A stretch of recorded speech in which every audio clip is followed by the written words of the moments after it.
Hosea, one of the 12 minor prophets from the Hebrew Bible, and trust me, his story is packed with drama, heartbreak, and a message of hope.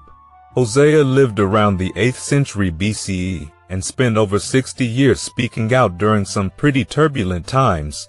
His prophecy started under King Jeroboam II and went all the way to King Hosea. Now, fun fact, the name Hosea means salvation, which is super fitting considering his message. So let's break down what prophets were all about back in the day. Think of them as the ancient world's version of oracles, kinda like messengers between humans and gods. They would either receive visions or even have out-of-body experiences to deliver divine messages. Hosea, in particular, was sent to deliver some serious warnings to the Israelites. At the time, the northern kingdom of Israel was falling apart.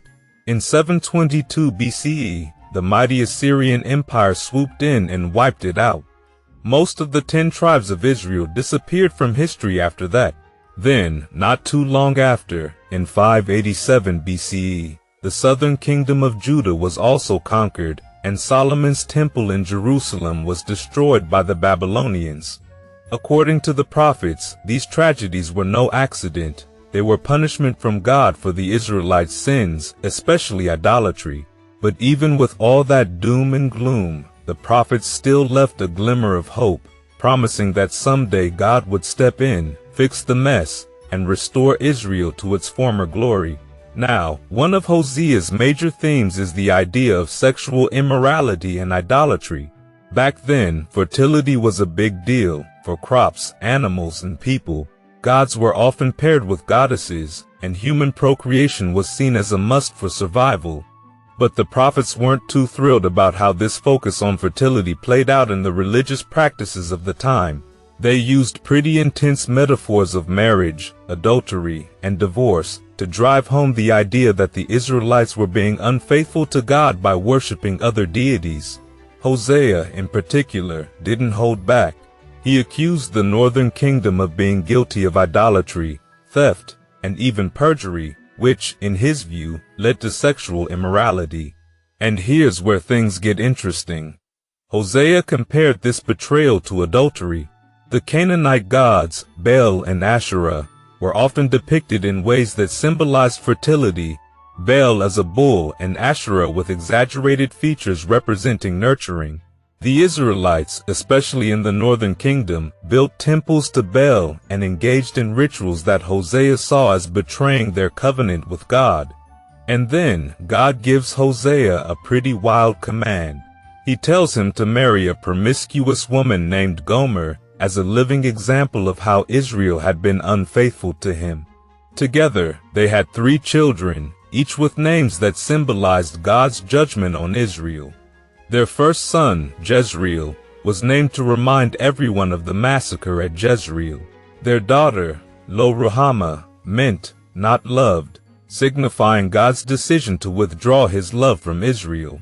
And finally, their son, Lo-Ammi, meaning not my people, was a harsh reminder that Israel had turned its back on God. In the ancient world, marriage was less about love and more about property and contracts. Adultery wasn't just a personal betrayal, it was seen as a violation of property laws. The punishment for adultery was severe, death by stoning for both parties.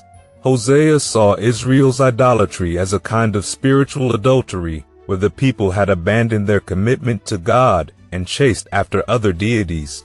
Gomer's unfaithfulness mirrored Israel's relationship with God, but here's the kicker. Even after Gomer runs off and ends up being sold into slavery, Hosea buys her back. Why? Because he still loves her. This was Hosea's way of showing that despite Israel's unfaithfulness, God's love for his people would eventually lead to forgiveness and restoration. Even though Hosea's message was tough, filled with warnings and rebukes, it wasn't all doom and gloom. He believed that one day Israel would turn back to God, and when that happened, God would welcome them with open arms. Hosea's story became a cornerstone of Jewish tradition, illustrating the idea that no matter how far someone has strayed, they can always return to God's love. Pretty intense, right? Hosea's life and message weren't just about calling out wrongs, they were about showing that love and mercy have the power to heal even the most broken relationships. And now let's dig deeper into the story of Hosea and the events surrounding it. Scholars generally agree that the book of Hosea is set during the 8th century BCE, right around the fall of the northern kingdom. But here's where things get a little debated. Was Hosea talking about literal idol worship, or were his words more metaphorical? Hosea called out the Israelites for idolatry, specifically mentioning things like statuettes and cult objects. Interestingly, archaeologists have actually uncovered some of these items during digs in ancient Israel. But here's the thing. Back then, the Israelites didn't view monotheism quite the way we think of it today. Sure, they were commanded to worship only the God of Israel, but their understanding of one God was more about loyalty than belief. In their view, heaven wasn't a solo act. It was filled with other divine beings, all created by Israel's God. The key was that the Israelites could only sacrifice to their God, even if they acknowledged other divine beings in their prayers. Now, some scholars argue that Hosea was more concerned about the Israelites making sacrifices to Baal than about the actual existence of Baal. According to the first 2 commandments, worshiping other gods and creating images were forbidden. But how strict were those rules when it came to daily life? The phrase, "no other gods before me," could also be understood as, "no other gods beside me," when it came to making sacrifices.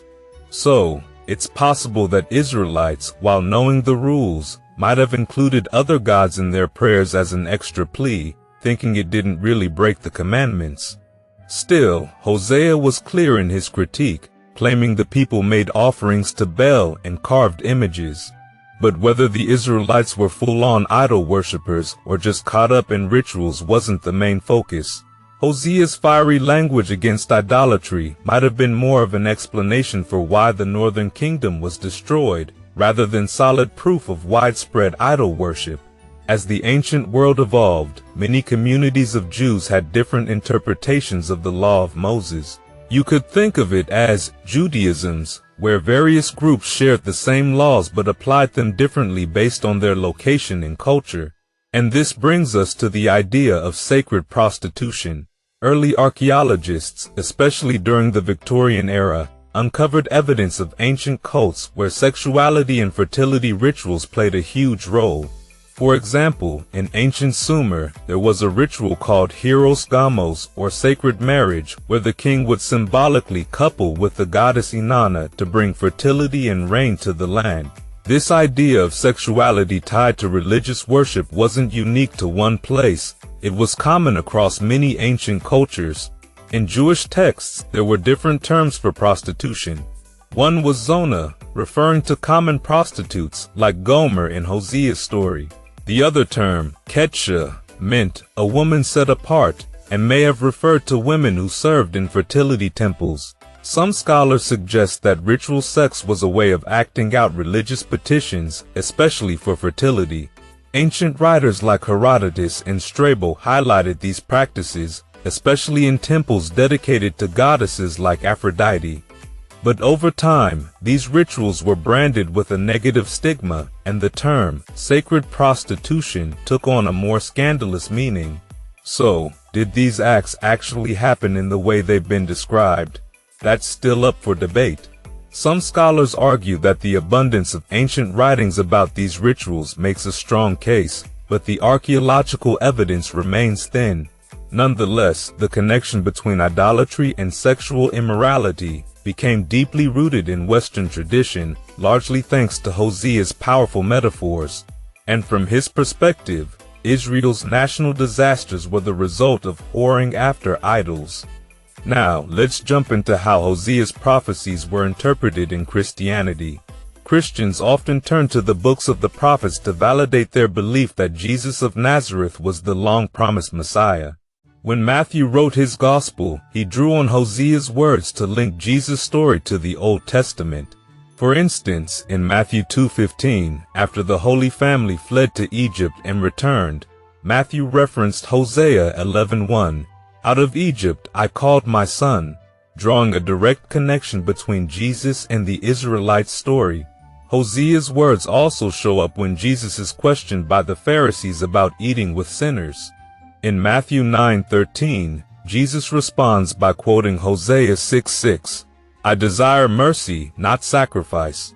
This wasn't just a random comeback. It was a clear message that mercy and compassion were at the core of Jesus' teachings, much like Hosea's critique of empty religious rituals. Hosea's marriage metaphors even found their way into Jesus' parables, where he described himself as the bridegroom and his followers as the guests. Later on, Christian writers extended this analogy, casting Jesus as the husband and the church as his bride. Just like Hosea buying back Gomer, Jesus' sacrifice was seen as an act of redemption, a way to bring back those who had strayed. Hosea's story didn't just fade away after his time. In fact, he's commemorated by Jews during Tisha B'Av, a day of mourning for the destruction of both temples, and in the Eastern Orthodox Church on October 17th. There's even a medieval tradition claiming that Hosea's tomb is located in Safed, Israel, though there's not much solid evidence to back that up. One of Hosea's lines was famously quoted by Winston Churchill during World War I, "They sow the wind and reap the whirlwind." Churchill used these words to warn of the consequences of reckless actions, a powerful reminder of Hosea's enduring influence across history. Hosea's story, his metaphors, and his passionate call for repentance continue to resonate, showing us the consequences of straying from what we know is right, but also the hope that forgiveness and restoration are always possible.